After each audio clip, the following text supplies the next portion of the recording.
the book we're discussing today, some of you look too young to have, too young to have read this when it first came out in 1979.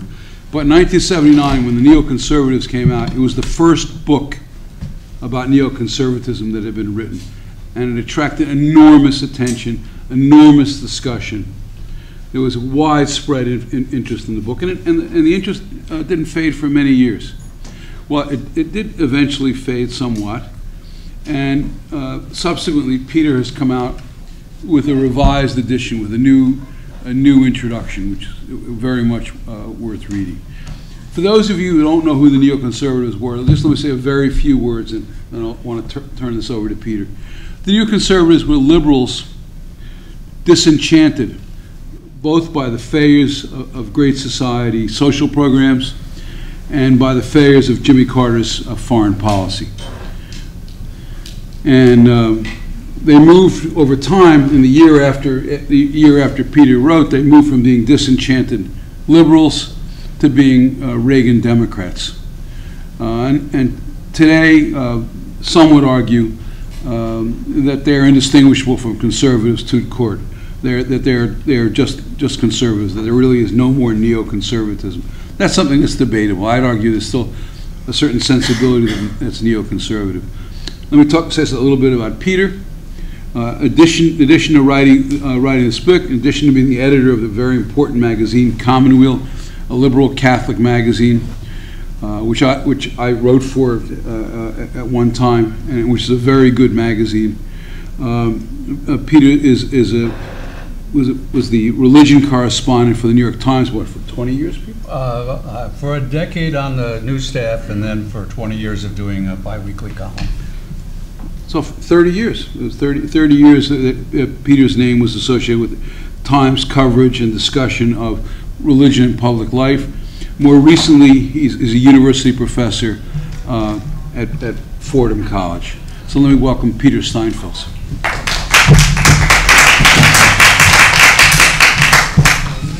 Thank you very much, Fred. Thank you for giving away everything I'm going to say in the 2 minutes. I'm very grateful for the opportunity to come here. This is a kind of special invitation to speak about the new edition of the Neoconservatives. Actually, it's the only invitation to speak about the new edition of the Neoconservatives. I'm very happy to be at St. Francis College. I was a great admirer of Dr. Macarola, and St. Francis had the wisdom to give my wife an honorary degree, as well as to invite her to speak at a commencement. The fact that I haven't been swamped by invitations to speak about this book is really not surprising. It was published 35 years ago when those of you who are students, your parents were learning multiplication tables or something like that. In fact, the surprise was to me that my longtime editor and friend, as well as the publisher, Simon & Schuster, had the bright idea of reissuing the book. Fred's waved it. Here was the original fancy cover, and you can see this is the very sober re-edition of it, not quite so bright. There was a major change here, of course. This was subtitled "The Men Who Are Changing America's Politics." In 2013, we could never have a subtitle saying "The Men Who Are Changing America's Politics," even though in reality, most of the neoconservatives, with 2 or 3 notable exceptions, were men. The subtitle in the new version is, quite rightly, "The Origins of the Movement." That fits its history, and with a subtitle for the new foreword that I wrote for it called "From Dissent to Political Power," and I'll say a bit about that in a minute. But I just thought I brought along a little framed copy of the paperback, the cover for the paperback which came out in 1980. And as you can see, it's just like the hardcover with the back cover now filled with nice quotes taken and something here. And I'm not sure if any of you noticed any difference. Well, I did. They had left the author's name off the paperback. I quickly called that to their attention, and I have to say, they put out a new edition with the author's name on it, and not a new edition, but before it hit the bookstores, and so no serious harm was done. But that shows you how important you are at a large trade publisher like Simon & Schuster. Who knows how many people proofread that cover without noticing that the author's name was missing. I'm going to organize my remarks around several questions. Who were the neoconservatives? Fred's already said a word about that. Why was I drawn to writing about them? And what did I conclude when I had to look back at my book and considered what had happened to them over 3 decades? Did they change America's politics? Why is my new foreword titled From Dissent to Political Power? So, who were the neoconservatives I was writing about?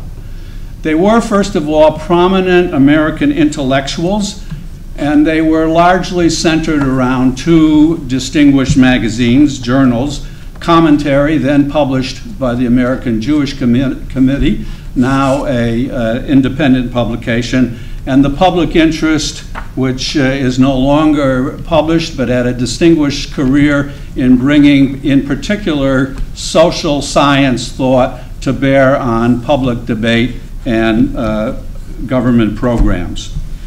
These were major figures on campuses and in various academic disciplines. They were well connected in government and in politics, and in my book I go so far as to name names and so on. Most of them, as Fred suggested, had been identified with left-of-center political views, some of them once upon a time as young socialists. But from the mid-1960s onward, they had been seen as shifting to the center and to the right, most obviously in reaction to the turmoil and radical views that were unleashed in the 1960s by the civil rights and anti-war movements, as well as by, toward the middle to the end of that decade, the countercultural celebration of sex, drugs, and rock and roll. When I wrote, the word neoconservative had been floating about. I did not create this word, though I have been occasionally wrongly credited with doing so. But it was only gradually applied to this particular group. And there were objections to that. One, this wasn't really a group with a common outlook. In other words, there was no ism here. Secondly, there was nothing particularly conservative here. Actually, after all, the people who were being called neoconservatives insisted that they really were the same old liberals that they always had been. In other words, no conservative. And finally, if perhaps they did share a common outlook, and if perhaps they had become somewhat conservative, still there was nothing particularly distinctive about that conservatism. In other words, there was no neo here. So each part of the label was disputed. My argument was that while no group of intellectuals would ever agree on everything, settle down on a completely common party line, a distinctive outlook had emerged among this group. One that was discernibly conservative, but conservative in a different way. So here are some of the leading ideas that, in my opinion, and as I argued in the book, were shared by the neoconservatives. One, America was in crisis. Now we're thinking from late 60s through late 70s. I actually started writing the book in 1976. It was published in 79. Not only was America in crisis, this was not primarily a crisis of failed policies or political institutions or the economy. Even if those were years that had seen the protracted war in Vietnam with all the agitation around that, had seen Watergate, had seen a presidential resignation, had seen stagflation and recession, urban crime and homelessness, and so on. They focused on the idea that there was a crisis of culture. Two, this crisis was primarily of culture. It consisted in a delegitimation and destabilization of governing institutions because of a collapse of authority, of morals, and of social discipline. Three, behind that collapse and crisis of culture was the emergence of what was called, a phrase used originally by the great literary scholar Lionel Trilling, the adversary culture. This was more or less a kind of mass-produced version of the old rebellious outlook of avant-garde literary and artistic groups. Four, the carriers of this adversary culture, which made it a mass phenomenon rather than one limited to an avant-garde, was a, quote, new class of knowledge workers who were based in an expanded network of universities, research centers, government agencies, and media. Five, this adversary culture inflamed the attempts of government to address social problems, especially those posed by the existence of an underclass, a large part of the urban population whose conditions the neoconservatives judged to be highly resistant to improvement. And six, the radical demands of the adversary culture, especially those for greater equality, combined with the nearly intractable problems of the underclass, put an overload on government that it could really never meet, leading to further delegitimation and instability. In response, the task of neoconservative intellectuals was to expose the pretensions, exaggerations, utopianism, and subversive intent of the new class and its adversary culture, and thereby protect government and other leading institutions from dangerously unreasonable, unmeetable demands. Crisis of culture, delegitimation of institutions, adversary culture, new class, knowledge workers, underclass, overload, these are all key terms in the neoconservative analysis. In practice, what did this mean? It really meant an all-out intellectual war against many of the convictions and forces that today get lumped together under the label the 60s. Now, why was I drawn to writing a book about these people and their ideas? To begin with, they were intellectuals. Intellectuals as a group, as a social category, were a long-standing interest of mine. Who were intellectuals?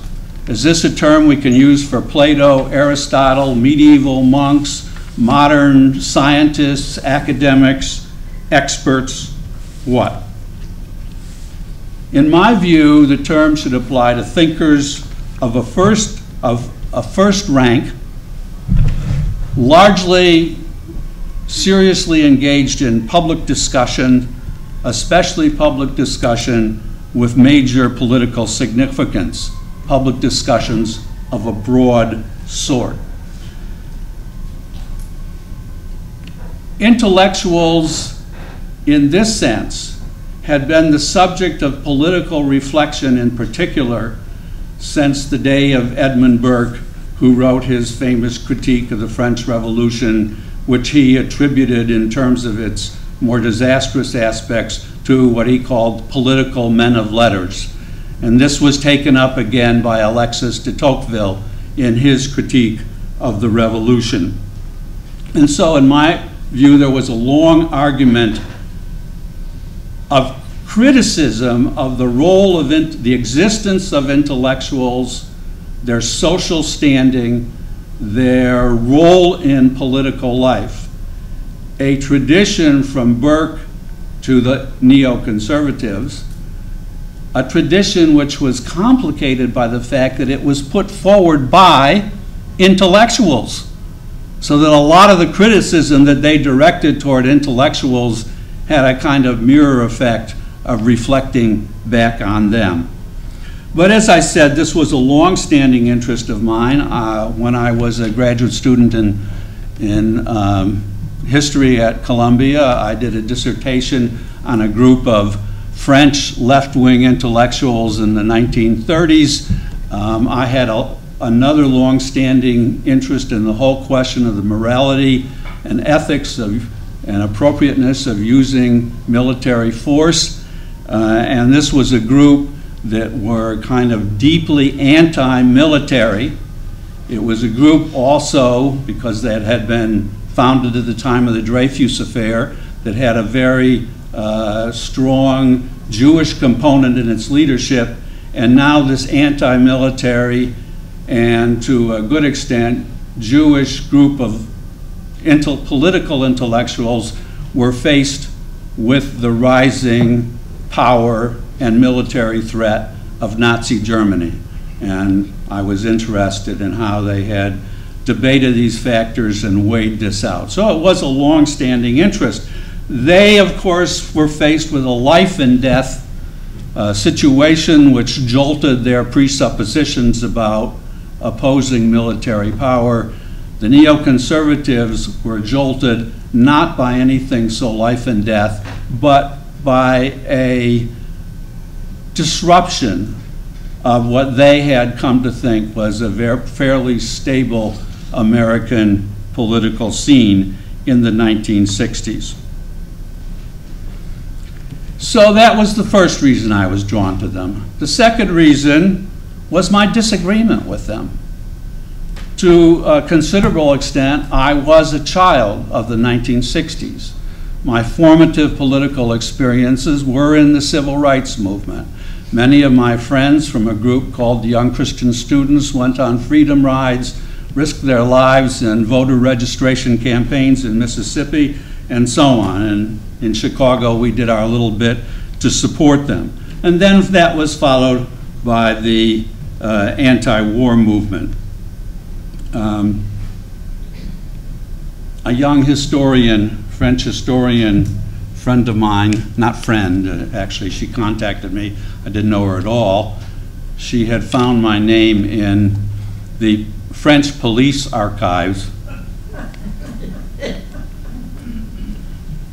Well, she was researching something else, and she was very curious as to what I had been up to. And what I had been up to was, in fact, some very modest anti-war organizing among expatriates, graduate students, and other Americans in Paris in 1967-68 when I was working on that dissertation. So my interest in intellectuals, my disagreement with the neoconservatives, but also my agreement with the neoconservatives, at least in part. I had my own anti-60s views of the three major movements: the civil rights movement, the anti-war movement, and the countercultural movement of that decade. I had little patience or sympathy with the countercultural movement.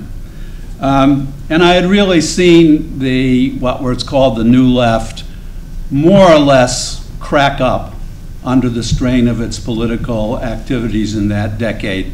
I wrote a piece at a major conference in 1967, a report on it that was an effort to revive and reorganize the New Left political forces in a coalition, and my report I titled Alice in New Leftland, which gave you a summary view of what I thought that effort had produced.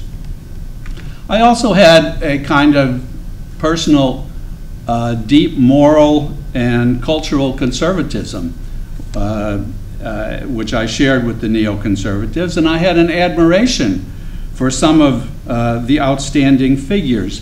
In 1965, Daniel Patrick Moynihan, then working in the Johnson administration, had published the famous, or some people still think the infamous, Moynihan report that showed the connection between blackmail, unemployment, and family instability in the African American community. And Moynihan was, for various reasons, including some of his unduly lively rhetoric and the fact that this was issued at the time of urban riots, was promptly attacked as a racist, whereas the magazine that I was then a junior editor on the staff of, Commonweal, strongly defended Moynihan against his critics, and over the decades, I think that defense has held up very well. Daniel Bell, another figure, leading figure and a co-editor and founder of the magazine The Public Interest, was someone whose seminars I had sat in at Columbia University. Finally, the reason for taking on this project was my dissatisfaction with others' treatment of it. There had been some good criticism, but also a lot of angry dismissals or denunciations of neoconservatives, naturally, since their political views had shifted, people said they were sellouts. Or worse, as in the case of Moynihan, they were racists.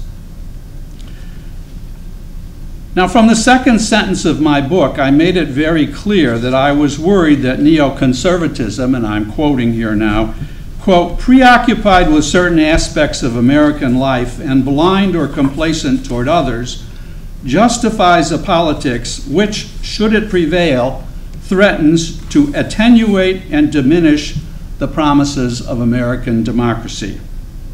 So obviously I was not a neoconservative.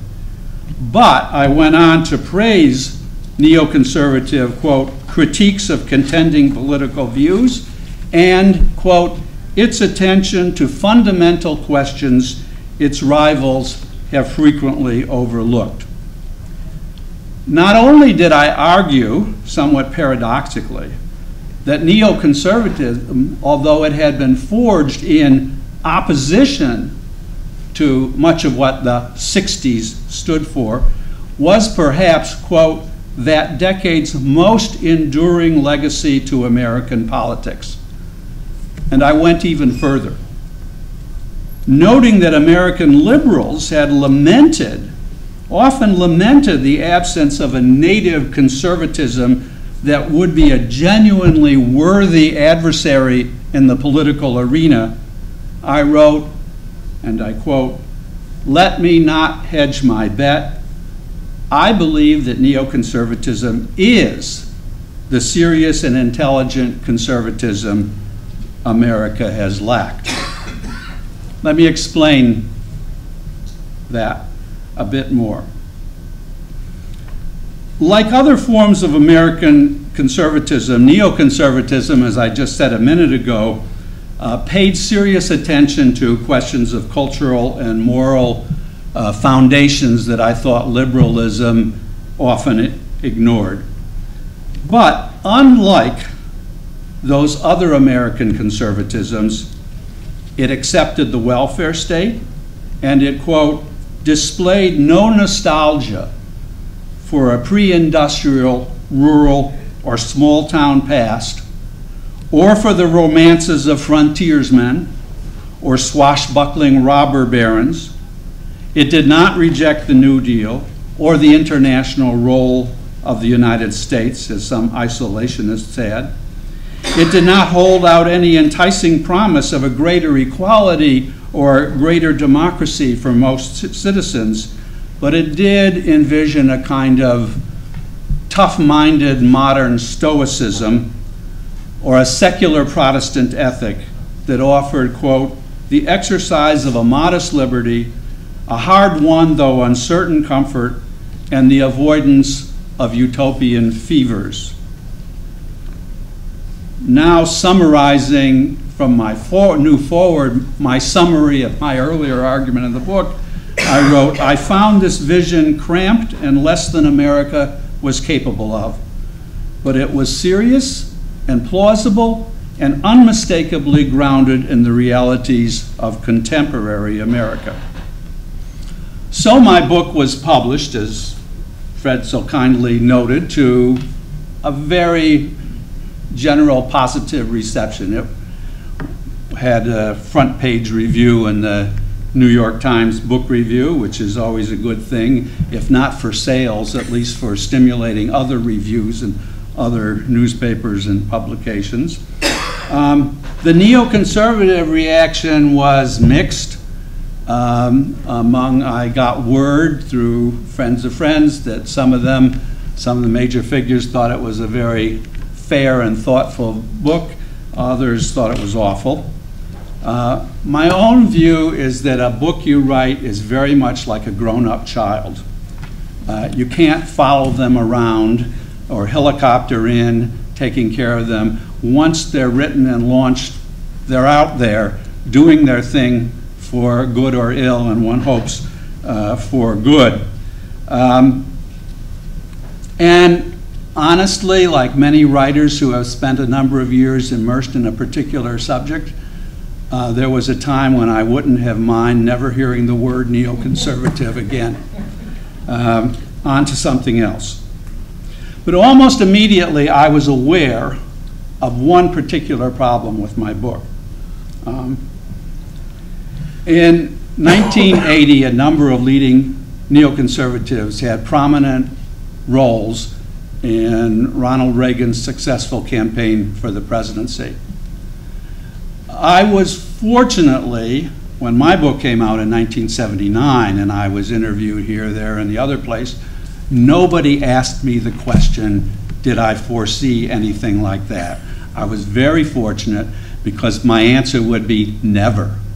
There was too much of a cultural and to some extent an ideological gap between the kind of buccaneer conservatism of Southern California and the New York intellectual, formerly left-based conservatism that was emerging among the neoconservative intellectuals. So in 1980, I was, and have been at various times since then, credited with being very prescient with the emergence of this group of neoconservatives who now had a role in the Reagan administration. But in fact, I wasn't so prescient as it turned out. I quickly recognized another shortcoming of my book, that it had given insufficient attention to neoconservatism's emphasis on the Cold War, military matters, international policy, and especially the security of Israel. I didn't neglect those matters entirely, but I did see this initial emergence of neoconservative as focused largely on domestic policy, something that I'll say a word or two in another book that was confirmed by another recent book about neoconservatism over the decades since then. The founding generation of neoconservatives were all strongly anti-communist. As a matter of fact, so was I. But they were divided on matters of U.S. foreign policy, particularly on our policy in Vietnam, on questions of how to address the nuclear stalemate and issues of arms control. But the heart of their international vision seemed to be that it was the defense of social stability here at home and the nurturance of a strong, confident elite ready to take decisive and swift, if necessary, military action to deal with foreign policies. Those things were the crucial things. So it was a domestic, it's the question of the domestic backup to the international policy that seemed to draw their attention the most at that point.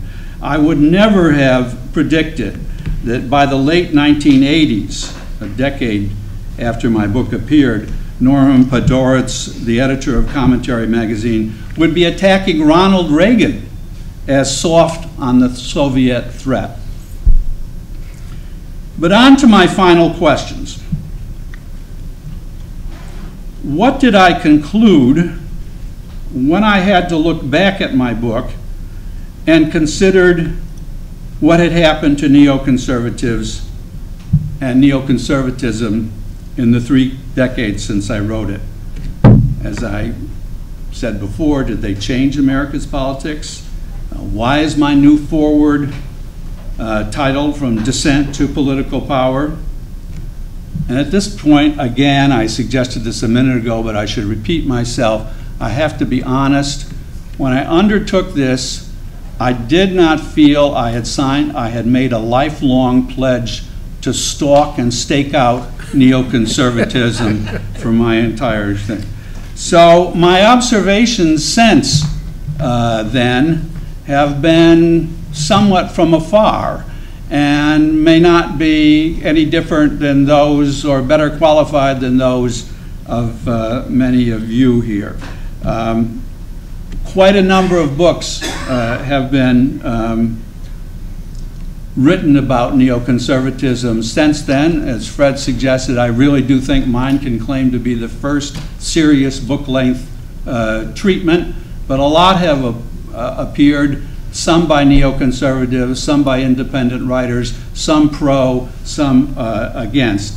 I found one of the very best ones, a book called Neoconservatism, The Biography of a Movement, by, interestingly enough, a Frenchman named Justin Weiss, who I was interested in. I knew he had come and taught, I think, at MIT, and was on the staff of the Brookings Institution in Washington, but that basically he had written this, perhaps as a dissertation or something, in French, and it was translated. And of the books, that I look back on in preparing to write my new foreword, that was one of the most helpful. He divides this history since then of neoconservatism into 3 ages. The first age is what he calls liberal intellectuals in dissent. That was parallel to my origins of neoconservatism. And I'm happy to say that he relies a lot upon my ideas and generally gives them credit here and there. A second age was, he calls Cold War Democrats in dissent. And this really dealt in some, he deals in some details with the kind of bureaucratic political party infighting that neoconservatives engaged in after the emergence of the McGovern forces and the consequent defeat in the presidential campaign in 1972. They were battles over control of the Democratic Party. And I did deal a little bit with these, but not in terms of the political maneuvering that Weiss, he has mined the archives of various neoconservative political committees and so on. I was much more interested only in the dimension of ideas. So they were fighting for a good part of the 70s over control of the Democratic Party, and having failed, they did migrate to, as Fred mentioned, Reagan republicanism.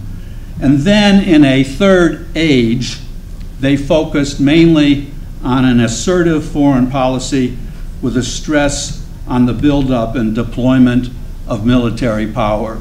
And one could say in his book, this age kind of climaxed in the role of many neoconservative policy people in supporting the war in Iraq in 2003. Now, did the neoconservatives change America's politics? Well, insofar as they encouraged the Reagan campaign in 1980 to win over so-called Reagan Democrats by avoiding the New Deal rhetoric that had been so characteristic of a lot of Republican conservatives. Insofar as they did that, the neoconservatives did make a difference. Peter, you mean anti-New Deal, right? Pardon me? You mean anti-New Deal rhetoric? Anti-New Deal rhetoric, yes, you're right. Insofar as neoconservative brains and political skills helped drive the U.S. into the war in Iraq, they also had a lasting impact on America's politics that we're still living with, in my opinion, much to the worst. But what happened to my proposal? That however much I might disagree with neoconservatism, it had the potential to become the distinctive conservatism that America had lacked. The reality was that even a decade after I wrote The Neoconservatives, they had become, and this is the point that Fred raised, one for possible debate, interestingly using the word sensibility, but I believe they had become virtually indistinguishable from the existing currents of conservatism, anti-government, determinedly defensive of capitalism and big business, interchangeable with such stalwart conservative voices as the National Review and the editorial pages of the Wall Street Journal. Both Irving Kristol and Norman Patord's, leading figures in the emergence and development of neoconservatism, testified to this transformation in the mid-1990s. Neoconservatism, quote, has now become pretty much absorbed into a larger, more comprehensive conservatism, wrote Kristol. Neoconservatism, quote, no longer exists as a distinctive phenomenon requiring a special name of its own, declared Podhoretz. A few years earlier, in 1988, I expressed my own surprise and my disappointment at the speed of this development in a talk I was invited to give at the Free University in Berlin. I titled my talk, The Short Happy Life of Neoconservatism.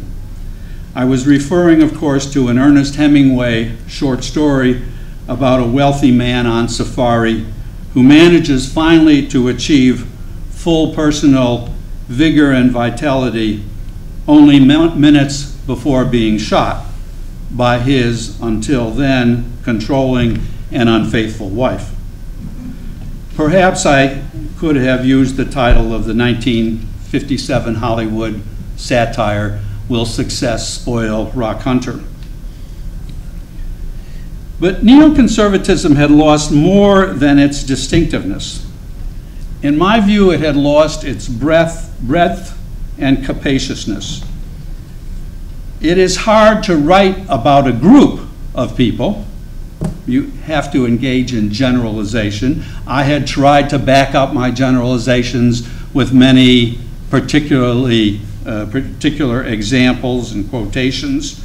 But to deal with this problem, I had also supplemented my chapters writing about neoconservatism in general with 3 studies, more detailed studies, of leading figures in the neoconservative movement. Irving Kristol, Daniel Patrick Moynihan, and Daniel Bell. Already, by 1988, 2 of my 3 examples had more or less exited from the movement. Moynihan had been pretty explicitly excommunicated for failing to be sufficiently hawkish on foreign policy. Bell had regretfully excused himself. The, quote, intellectual debates on the crucial issues of political philosophy, end of quote, that the movement had set out to conduct in the 1970s, he wrote, have shriveled in the 1980s to increasingly partisan dimensions and alliances.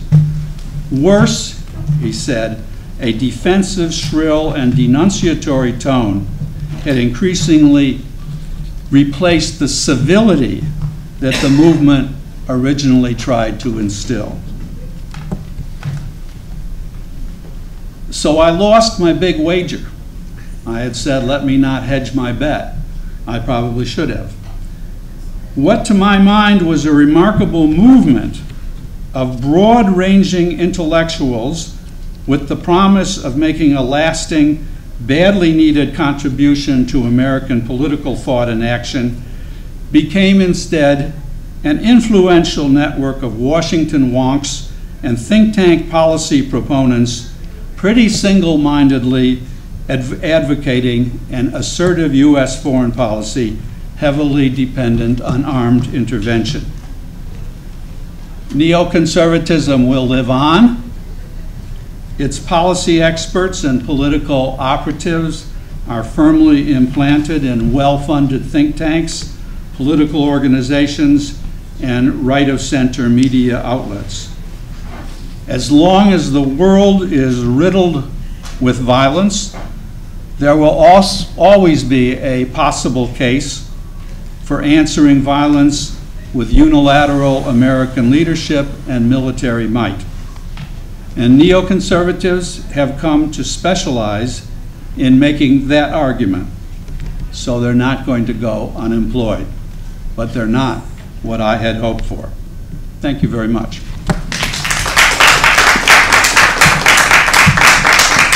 If you don't mind, I'm going to take questions from the floor. But before we do, I just want to just ask Peter a couple of short questions. Peter, when you gave that talk in Berlin, did you feel that you'd given sufficient credit to the neoconservative role in bringing down the Soviet Union? Because it seems to me that was the great moment of triumph, and it was in that triumph in some ways that the seeds were planted for the idea of spreading democracy, which came up a cropper in Iraq. Well, the talk was in 1988. So, wasn't so I was not prescient in that regard either.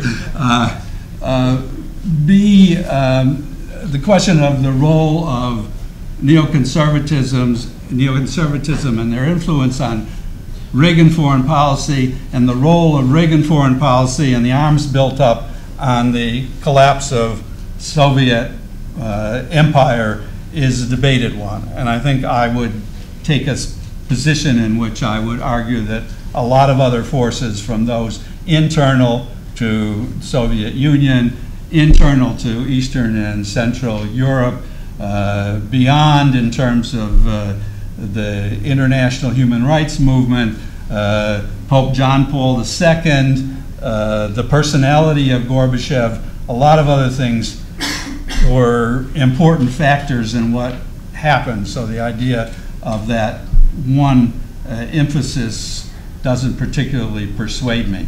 But I think I would have, had I been talking 2 years later, given some credit anyway to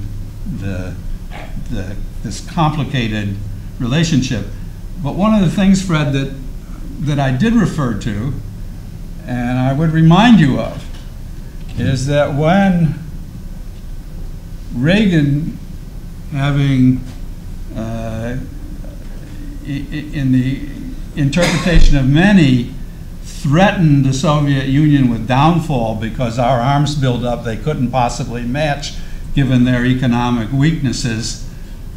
He also then entered into détente discussions, and the neoconservatives promptly denounced him for that. At least one of the most leading ones was Norman Podhoretz, who wrote a piece in the New York Times Magazine about an astounding piece about. And so, in my view, that reflected a certain kind of doctrinaire impulse that led to the second thing you mentioned, coming a cropper in the Iraq policy. Let me turn to the audience. Yeah, I mean, I think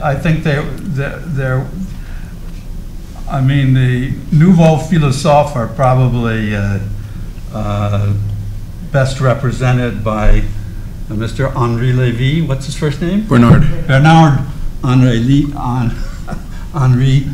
Lévy, with his long collar and open shirt. Yes, I do see a parallel, and it was one that the neoconservatives marked and were happy to see as allies in Europe. I'm not sure. There may be a range of views among the nouveau philosophes that I'm not giving credit to because I've only seen the most celebrated ones. But I do think that was there, and I think that in a sense there was also a parallel in terms of the dynamism of the movement having in common a certain reactive quality. In the French case, a reaction to what are called the events or événements of 1968 in Paris, with the student uprising, national strike, de Gaulle's reassertion of control, and so on. So just as neoconservatives reacted to events in the 60s here, there was that reaction to that event among the nouveau philosophes in the late 60s. I guess I would disagree that the left has been very ascendant in France, either under Hollande or from the early days of Mitterrand. It seems to me that the left in France has gradually diminished in its leftistness. They haven't been able to make any real claims for a socialist, even tinged policy.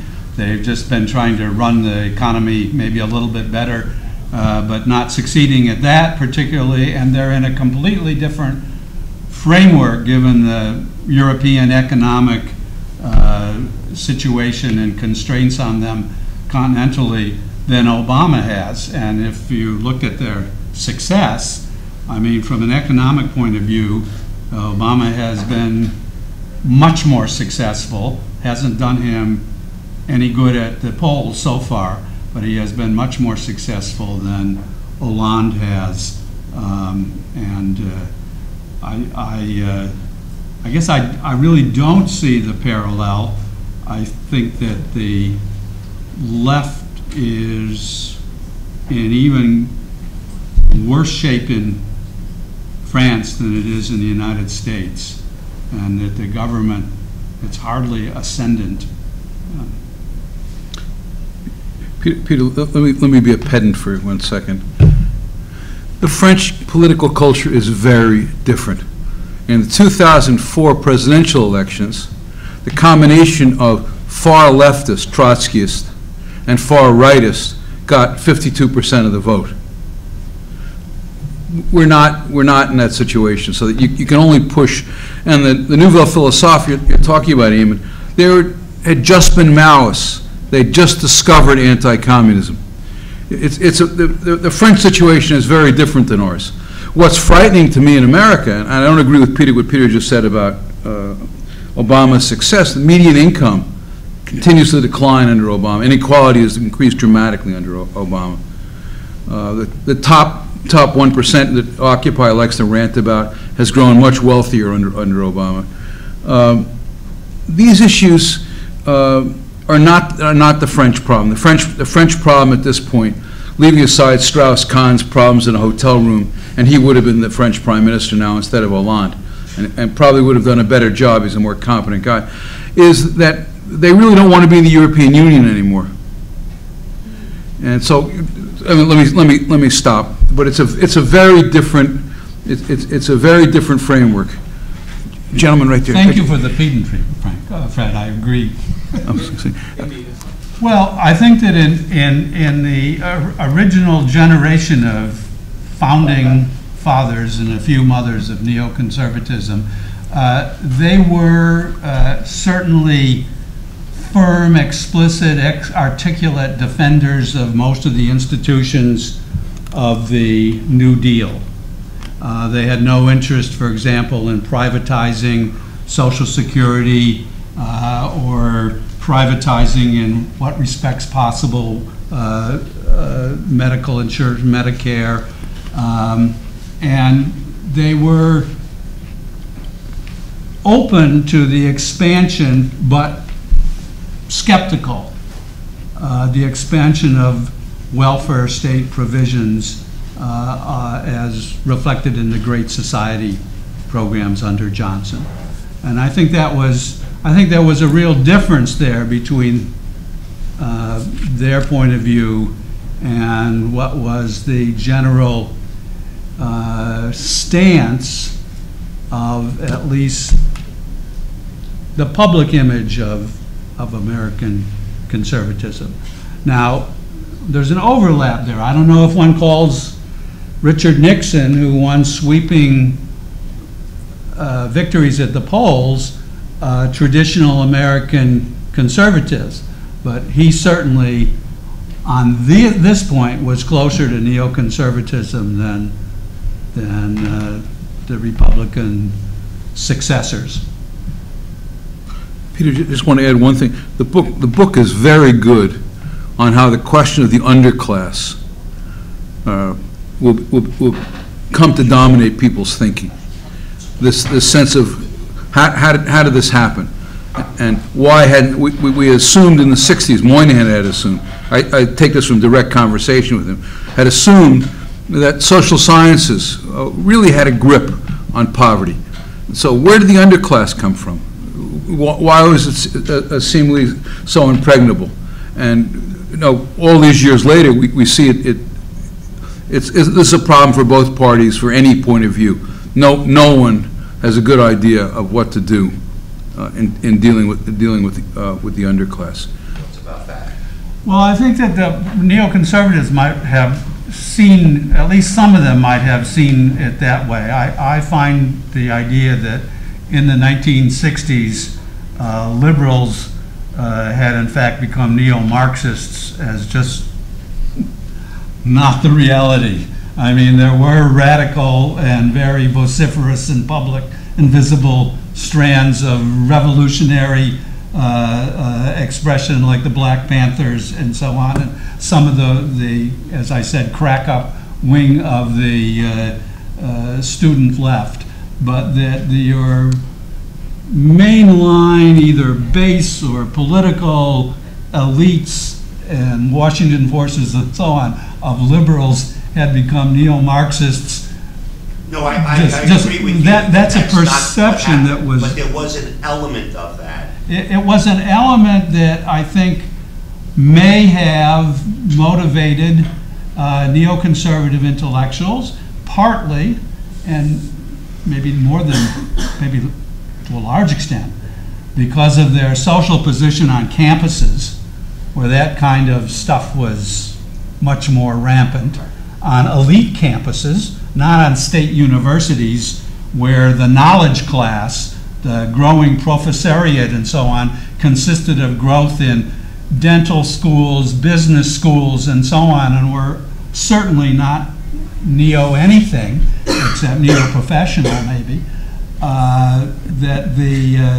But given their social position on campuses like Berkeley and Harvard and so on, Columbia, maybe that was a perception that led them very much to the positions that they had. And then when that disappeared, that's a good if that's where your question is going, it's fascinating. When that disappeared, Or receded. or receded, or when the Soviet threat largely disappeared, why wasn't there a more significant shift in the neoconservative But I think course? raison d'etre sort of Once you get subsided. it's The idea momentum. to defend the concept of liberalism was no longer as significant because the threat to liberalism had subsided.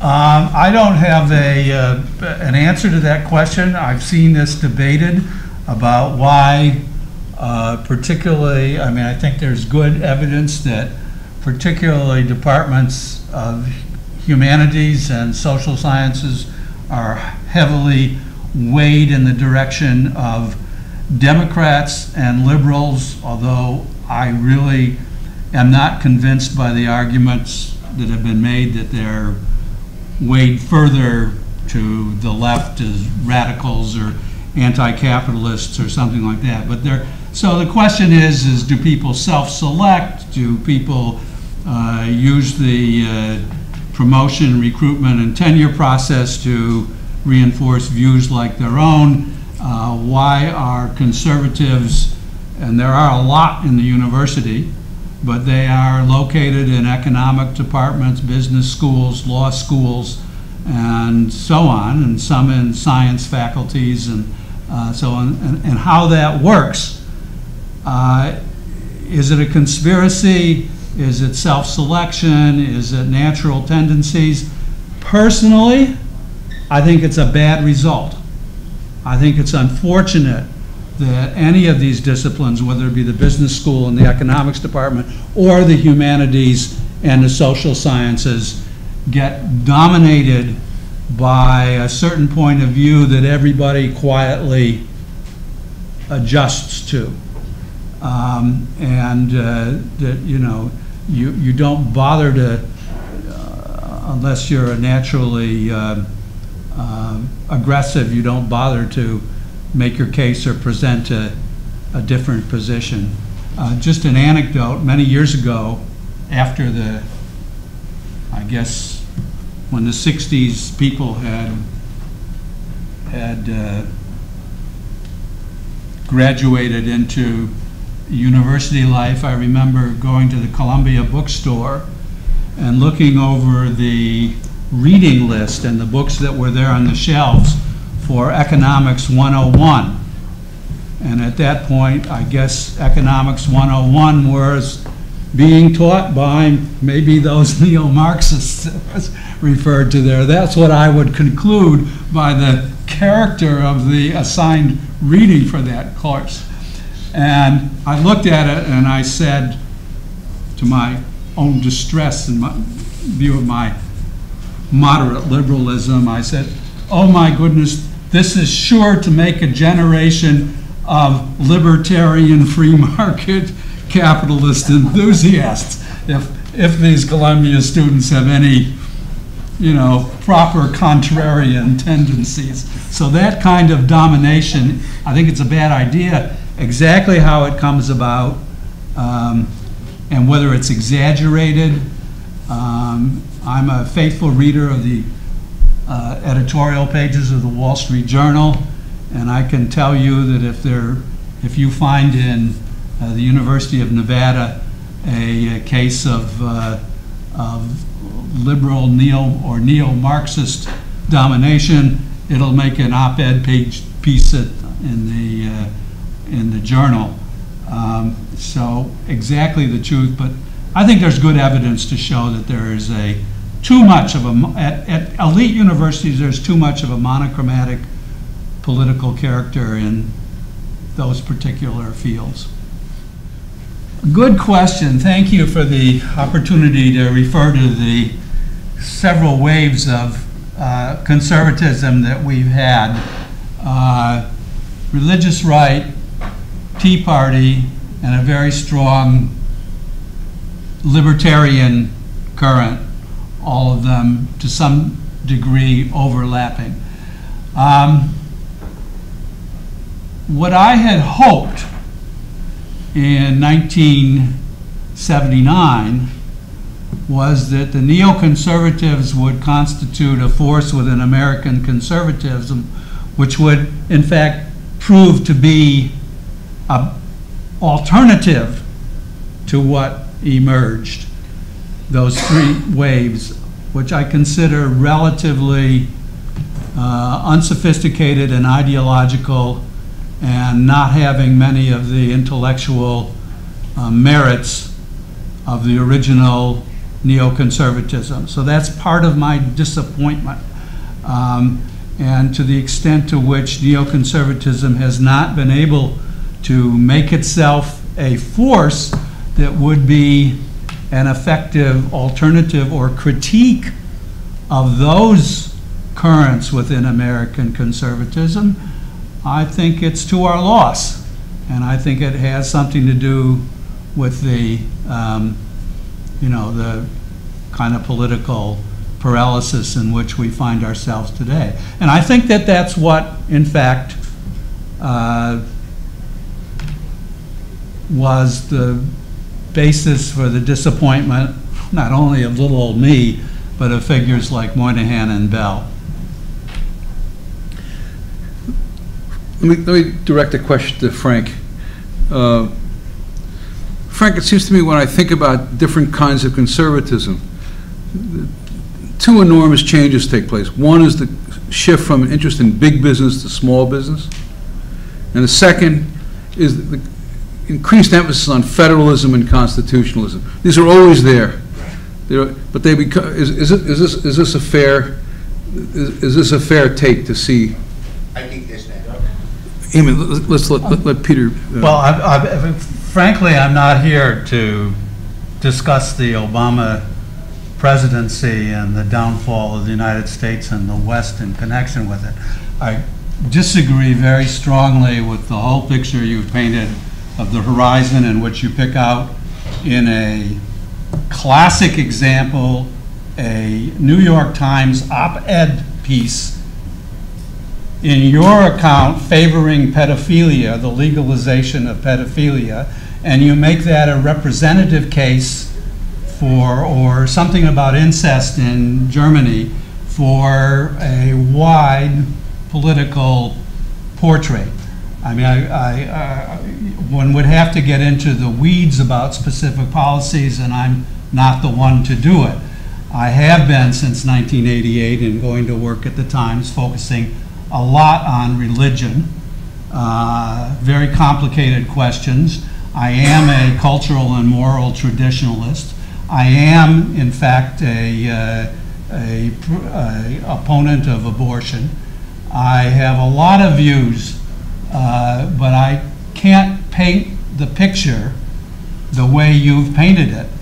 And again, that would be another encounter to do that, or to get into the question of the success of American economic policy, which I think was very centrist and at most modestly to the left under Obama, and has been far more successful than the European alternatives.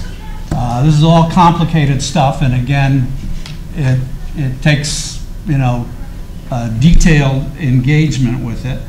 The question of Iran, I'm a person that's convinced that Iran is pursuing nuclear armament, and for me, the problem of the talks, continuing them, sanctions, whether we can maintain sanctions with our partners in the rest of the world, is all very detailed and has to be measured against, compared to what?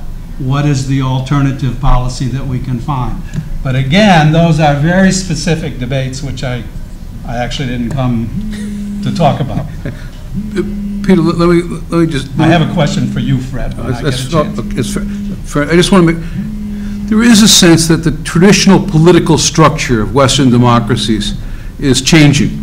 The UKIP party in England, where two Tories have now run as UKIP members. The fact that Marie Le Pen, a daughter of a really execrable character, a neo-fascist in many ways, now leads the French polls. The fact that the two major German political parties, which usually bring in about 2/3 of the vote, are now down to about 55% of the vote. I mean, I can go on in this vein. I think we're entering uncharted territory. It's not an argument, just a description. No, I think that's true, and I think that the basis of it is, well, there's a couple of questions. A major one is the state of Islam, and Islam struggled with modernity, and that related to issues of immigration and migration, primarily in Europe. Secondly, the questions, economic issues of how the Western economy operates, particularly around the issue of jobs and employment, to some extent of debt. And what are the reasons for this? You know, you can tick off 5 different reasons that would support your claim that we're going into uncharted waters. And again, I'm not pretending to be the person that would best speak to that. Is it more frightening? I don't know. I'm now ancient, and I've seen us go through a lot of phases where we're always thinking that our democratic structures are on the verge of collapse, and I'm not for any complacency. It could be motivated by saying, well, it was worse 20 years ago, but I'd have to think carefully about that. Peter, what were we going to answer? Yeah, I thought your remark, which was, I thought, perceptive and challenging to me, because maybe I think I partly agree with it, about a neoconservative sensibility having continued, and I wish you'd say more about that, and then I'll try and respond. Yeah, no. I think the sensibility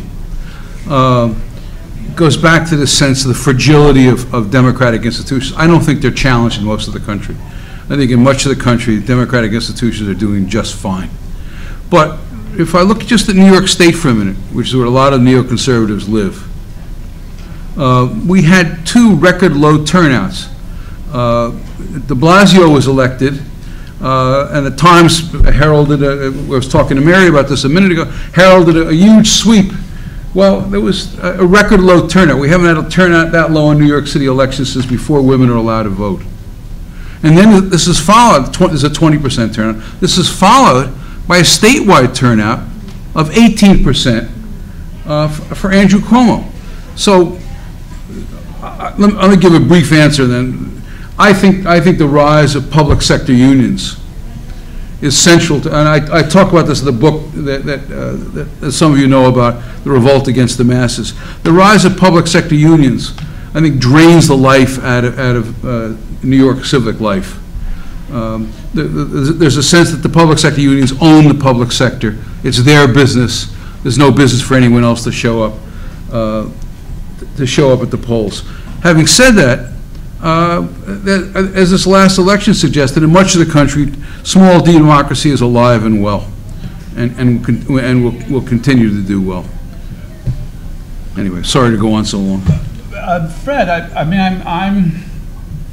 I'm not in disagreement about a lot of that, although I'm in ignorance about a lot of it. I have to say that when people say, where are you from, I tend to say Chicago, even though I moved here over 2/3 of my life ago.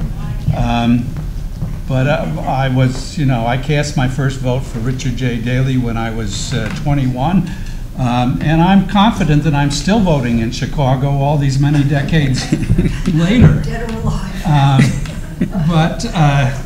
So I'm not going to try and get into the discussion of New York City things, let alone with anybody, but let alone with you, but when you say the sensibility and the fragility of American institutions, I see anxiety about the fragility of American institutions, perhaps misplaced, but I see it pretty much across the political spectrum.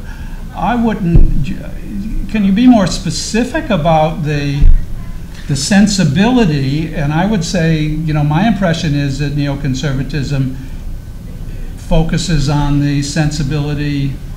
It's the cultural issues. Yes, yes. And then how you make the connection between the cultural issues and the fact that voting turnouts are at their lowest points in, you know, ages. That's where you have to make the connection, and that's where some of the differences would come in about the analysis. I would argue, I think Eamon is right. I think the country has moved considerably to the left in the last 6 years. And I think that movement to the left is a conjuncture of public sector unions, which are extractive, unlike private sector unions, which grow with the rest of the economy, and what happened in academia. There's a point, you're right, there's a point where neo-Marxism lost some of its edge in academia, but it was replaced by postmodernism. It was replaced by the notion of the narrative, which drives neoconservatives crazy. Because the emphasis on narrative says there are no truths. There is no evidence, they're just different people's stories. And Fred, you know, I live in a world where I commit theology from time to time, and there is nothing more, you know, there are only 4 or 5 prominent ideas, of which narrative is one, and narrative is closely connected with people who defend truth claims. So I think we're making a certain kind of mishmash of all sorts of things to create a backdrop of peril, where there are real perils, there are things that should deeply concern us, but you know, I've been in academia a bit now for a while, and the dominance of postmodernism in any deep sense is vastly exaggerated. Peter, excuse me, we've run over time. You and I should continue this argument, because I think this is important, the question of where narrative fits in. Great.